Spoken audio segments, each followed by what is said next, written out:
listening to the Rainmaking Podcast, hosted by high-stakes headhunter, author, and professional speaker, Scott Love. This is the Rainmaking Podcast, and my name is Scott Love. Thanks for joining me on the show today, and thank you for making this podcast a huge success. I've been podcasting since 2009, yes, when people listen to podcasts on iPods. And so I've been doing this for a little while, and I'm really proud of this show because it gives you value. My promise to you is not to waste your time and to get you ideas that right away can make a big difference in how you sell your services. Whether you're in the legal industry, some other sort of professional services, or B2B sales, I hope that you make the Rainmaking Podcast as part of your weekly diet of training. With over 130 downloadable episodes, it's over 70 hours of content that's absolutely free.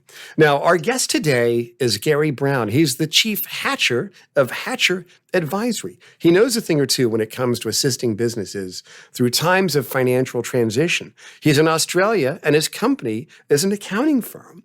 Even though he's in a different part of the world where most people live who listen to this, the concepts still apply. Concepts and principles and premises that impact one industry can impact other industry. Those are malleable.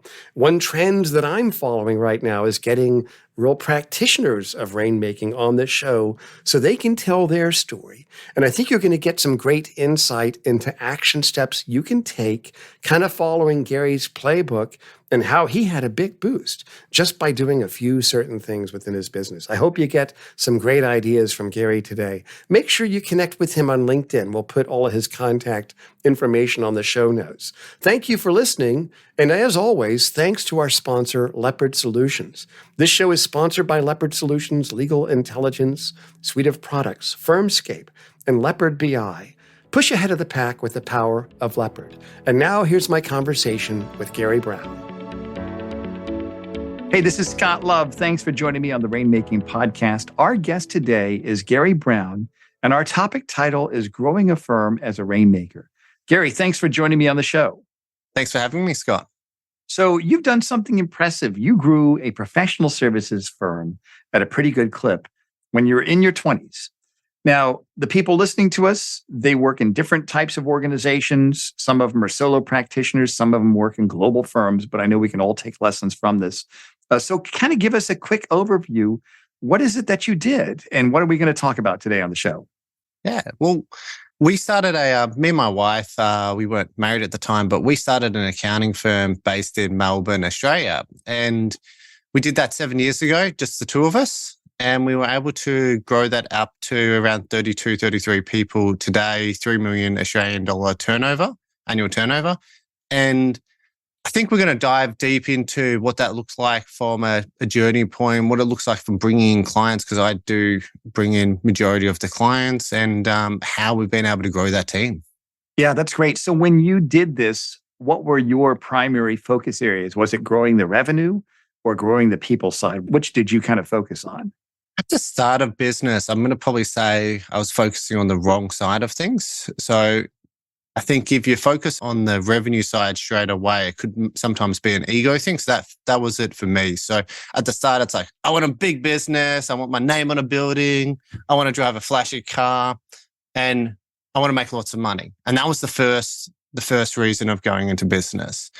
Now it's a little bit different. So we've had our first child, and now it's like, okay, well, I still want my name on a building. Yes. That hasn't changed, but the revenue target has definitely changed. And now we're all about, and I'd be extremely happy if we could achieve this, but if we didn't terminate any more people, if we stayed the exact same size and we had the exact same team for the next 12 months, and all we did was invest in Australian dollars, $100,000, $120,000 in their development, how much better would the organization be in 12 months? And that's our focus at the moment, is going, let's look at efficiencies. Let's look at training. Let's bring in leadership training. Let's do all these other things to enhance the business, the service, the product that we provide to our customers. And let's really improve this. Let's move the needle a lot and see what we can achieve without necessarily growing the size of the organization, but we may still grow the revenue, but without growing the number of team members too much. And what are some examples how you developed your people and the efficiencies and things like that? Give us some examples of that, please. Yeah. So again, we'll say the first bit of the business, so the first 5 years was centered around myself and my wife doing leadership training. So we did always as an organization, we did our professional training because accountants need to keep up with all the accounting stuff that's going on. But from a business development training and from a leadership training, it was always just me and my wife that were hogging all the resources from that perspective. More recently, in the last 6 months, we decided that isn't the best strategy if we want to grow the firm. So it was now time to start doing, we call it leadership training, but start doing training with our leadership team. And we've done that for the last 6 months on developing them personally. But we also then realized that it's not, you've got to look a level below the leadership team because we've got some amazing team members that we want to come through and turn into amazing leaders or amazing managers. And if we don't put training into them now, when they're ready in 1, 2, 3 years' time, they're not going to actually have the skill set that we want them to have. So we're going to start training them now as well. The type of training we're doing is like every quarter, we'll do 3 days of specified business development training, leadership, skills, focusing on our systems efficiencies. Great. And do you do that yourself or do you do online training or do you hire consultants or trainers to come in? What is it that you actually do to do that? Yeah. So at the moment, we're going away to a specified course. So that's the Inner Circle model based in Melbourne with Sean Sewell. And we're going away and we're doing that as a leadership team. But come next year, we're going to have the consultants come internally in our business for those training sessions rather than us flying 20 people. We'll get them to come down to us because it'll be a cheaper proposition. Yeah. So you're making an investment in your people. Yes. Some of my clients told me a couple of weeks ago that an organization should be reinvesting 10% of their revenue into their team. And I was like, what? 10%? That's an extraordinary amount of money. I'm like, I don't know about this. So I'm coming around to it and we're aiming for 4% next year. So that's, for us, that's a huge investment. Obviously from a number value, that's your $120,000, but yeah, huge investment because it's not so much about the money side of things. It's that analogy that people have always had is, what happens if you invest the money in the team and they leave, and then you think about what happens if they stay. But I go one bit further. What happens if you have an underperforming team member working in your organization for 20 years? Right. And that cost to the business, opposed to having a performing team member, would be astronomical. So when I look at this, I go, if every single one of my team members are high performers and they love what they do, they're happy, they're motivated, they've worked on their personal development side of things, and they're all higher performers, the organization is going to achieve substantially more than if we had, the top 20 that are that, the middle section that are average and the bottom section that are underperformers. So that investment in the people is something that we're trying to move the needle to ensure everybody is a top performer. That's great. Were there any hesitations that you had in doing that? Like when you started doing this, did you ever say, I just don't know if I should do this? Tell me about that, Gary. Yeah, absolutely. And this goes back to, the money side of things. So for us, again, because we've done so much leadership training on the key people of the business, myself and my wife, and then we're like, okay, we're the main people. So we need that. Like I bring in 85% of the clients, so I need that. But when we invited our team to do some training with us and we saw how much development they still had, it was like, a sledgehammer getting hit in the face with. It's like, oh, I've been making this mistake all this time because we haven't been doing enough investment in the team. Yeah. Interesting. So when was it, how long ago was it when you really started growing your team? Like, kind of give me after you and your wife started this, how long was it before you really started hiring more than 5, 6 people? Kind of that sort of timeline. So the first 5 years, we were around that 5, 6 people mark. So it took us 5 years to get up there. In year 6, that's when we had an explosion and we went to, say, 20 people. In year 7, and we're in year 7 now. So it's around that 32, 33. It kind of changes each month at the moment because we're still trying to find the happy medium. Mm-hmm. So we're hiring, and also, unfortunately, we're not getting the hiring process right. So we're also letting people go, but we're trying to fill a couple positions at the moment. That's pretty good growth. Yeah. And I think this is where, business owners have to be reminded, and we do this a lot as an accounting firm, but also because we get to see other businesses. When you're doing that rapid growth, it sucks a lot of cash out of the business or the business owner's bank accounts. So you've got to have those times when you're like, we're in growth phase.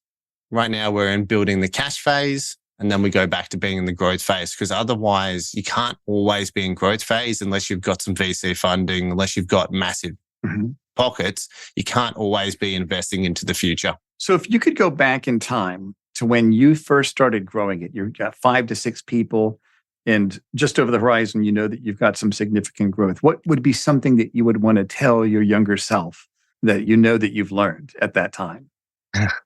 I'd probably say that allocate 4 hours a week on internal leadership training, or me imparting stuff on the team. I think that's one bit that we left out that I regret at this point, going that we didn't invest enough in the team back 2 years ago, and we should have done more then rather than doing it now.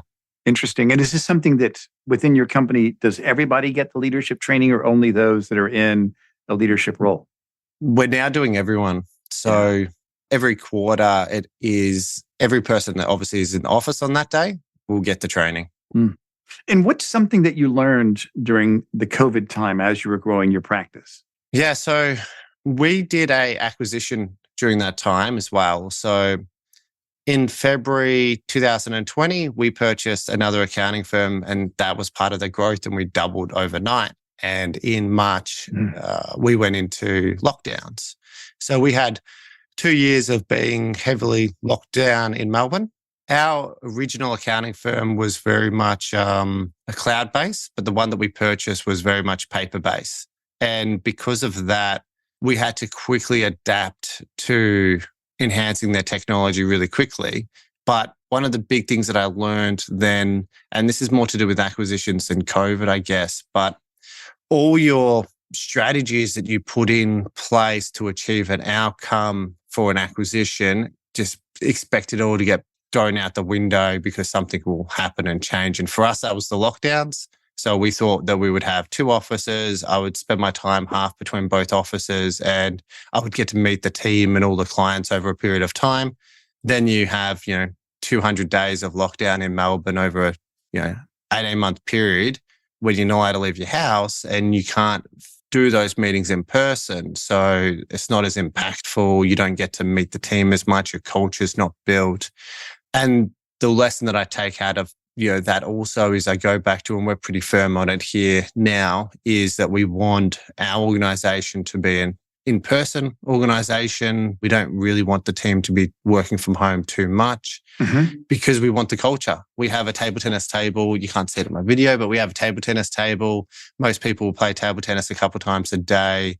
We have an amazing office, and we want to bring that laughter, that joy, and that happiness to our team. And we notice that they're more engaged when they're doing those type of activities, when we're seeing them, when they're being a part of the team. That's how we have built our foundations to our business. You said something that was very insightful, Gary. This is something I haven't heard before. As you know, I work in the legal industry. I recruit partners for big law firms in the United States. And the firms I work with, they're global firms. And right now, everybody's talking about, how do you get people to come back into the office? The one thing you did say that I hear them say is culture, that culture is a big part of people being together. But what I've never heard anybody say is, we want to help them to find the laughter, joy, and happiness of being on the team. And I think what you've said is insightful. Laughter, joy, and happiness coming to work.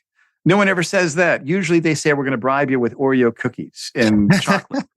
but laughter, joy, and happiness. And I think that's a great attitude. Do you think that your leadership, do you think the spirit, the way you just described that, do you think that attitude impacts the overall culture of your firm? It does, regrettably, because I kind of get annoyed if I'm not here in the office. It's a different vibe. And you said it does, regrettably. Is that what you said? Yeah. Yeah. It shouldn't just be reliant on me. So that's why I say the word regrettably, that it should be a real culture, would stem without the leadership team embedding on it. So we've still got a lot to go, a lot to work on. It will never be perfect, but our key focus in our organization is that you enjoy doing what you do. And people are like, oh, accounting, that's boring. Well, sometimes it is. And sometimes the work that we do isn't always that exciting, but we can still have laughter. We can still have joy, and we can still have fun. That's great. I think that's a good attitude. And I do understand exactly what you say, that you want that to be a self-propagating vibe that doesn't have to depend on you. And I think that's insightful that you're trying to develop that leadership, because leadership is a big thing that I don't see a lot of organizations focusing on, which is my own opinion, that if every law firm that I've worked with, if they do leadership training for every partner, they're going to solve all the culture challenges, because all problems are people problems in any organization. They are. Yeah, all problems are people problems. So tell me about client development then. Is there anybody else beside yourself that goes out there and kind of shakes the trees and brings business in? I would say predominantly, nowadays, 97% of the clients that come on board would be from me generating them. And I look at that and I go, there's a bit of a key risk element to that. But also this goes back to, for those out there that want to emulate something like that, want to have high sales. In the accounting space, 95% of our work is recurring. So if you do a good job, you'll work with the client again next year, 95% of the time. But we want to grow. So this year we've got, growth of 25%, I think it is, which means that we've brought in Australian dollars, again, say $750,000 worth of new clients.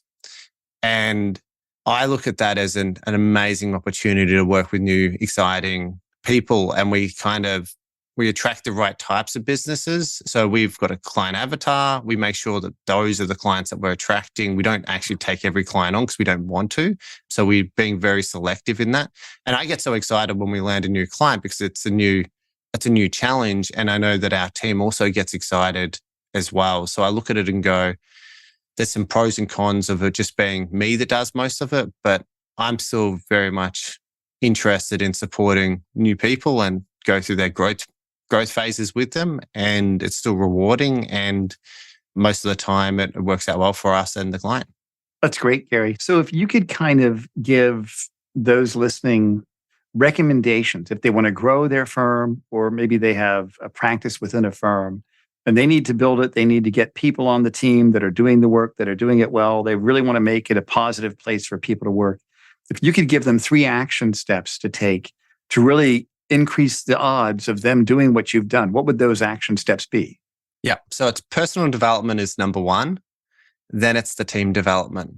So I think it's focus on yourself with these type of podcasts, leadership training, business development training. Get out of the whole we have lawyers, so get out of the whole training on law side of things and actually focus on, I want to be a good business owner, good practice owner, a good person in general, right? So focus on those ones. That's the first aspect, that training side. Then we go back to the team. So how can we make sure that the team are going to have the exact same output or the exact same client experience when it's them doing the work, opposed to who the leader is of the organization. So training the team to do that. And the third part would be look at the culture and go back to the whole, if people enjoy what they do, they will continue to do it. So build a culture that invites people to enjoy what they're doing. Make sure that I think it's hard to have a culture that's work from home, and people might disagree with me there, but you want to build a culture that everybody enjoys what they do, but that means it's easier to employ people. So right now we've got a skill shortage in Australia. We're probably 1 million people down than what we need to have as a nation. And yet we still have 50 people apply for a job for us, which is amazing. And we get to pick then, the best 2 people or the best one, the person that we want. So we have 50 applicants. We pick the one we want. And that goes back down to the culture. So it's not just the culture internally, but it's the way that people perceive the culture externally. So focus on the culture. This is great, Gary. I appreciate your perspective on building a healthy organization. And it seems like you have one positive benefit after another. You're able to get good business done for your clients. They appreciate you. They give you referrals. You improve the skills of your people. That means you have a good story, which is easier to attract high performers, et cetera, et cetera. So that's great. So congratulations on your success. And we're going to put all of your contact information on the show notes. Is there anything else you'd like for our listeners to know about you and the services that you offer? Yeah, thanks, Scott. So we're an accounting firm based out of Melbourne. We do business education, accounting, and wealth creation activities. So look, if you can reach out to us at www.hatchet.com.au, and I'm happy to support anyone who reaches out. Thank you, Gary. We'll also put your LinkedIn link on the show notes as well. People can connect with you directly that way. Thanks again for being on the show. No worries. Thanks, Scott, for having me. Appreciate it. Thank you for listening to the Rainmaking Podcast. For more information about our recruiting services for international law firms, visit our website at attorneysearchgroup.com. To inquire about having Scott speak at your next convention, conference, sales meeting, or executive retreat, visit therainmakingpodcast.com.